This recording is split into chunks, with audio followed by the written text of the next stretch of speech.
Біз кезекті квартирамыздың ремонтын бастап кеттік. Capital City. Бұл жерде перегородкалардың барлығын бөлмеген, өзіміз бөліп шықтық.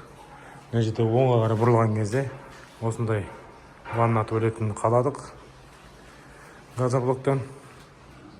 Кафель жұмыстары да басталып кетті. Мына жерде ванна тұрады, подсветкасымен умывальник тұрады и стиральный машина, сосын унитаз тұрады. Подсветкамен болады барлығы. Стеналарын маякпен тұрылып жатырмыз, ротбандпен. Стеналарын барлығы қисық. Мына қабырғасында өзіміз қаладық.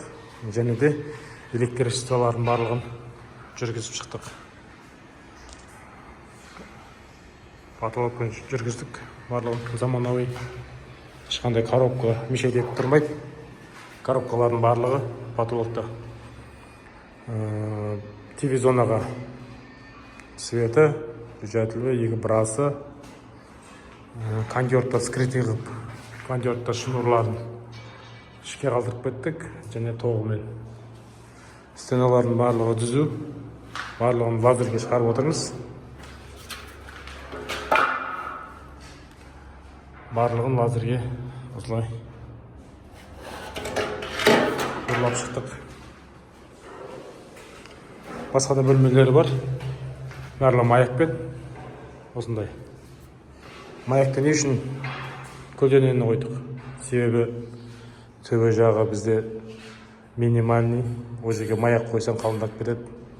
Былай тығыз қоятын болсақ, маяктың қалыңдап кетеді. Сол себепті бұл жерге маякты осылайдан қойған болатынбыз.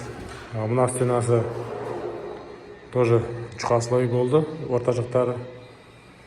Бұл слойды маяксыз лазерге шығардық уровеньге.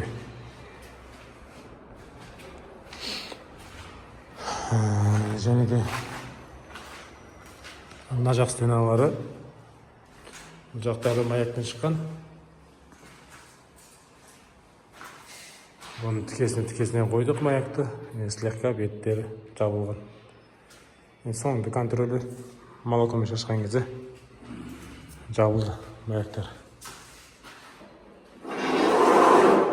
Бұл жерде тоқтардың барлығы жүргізілген.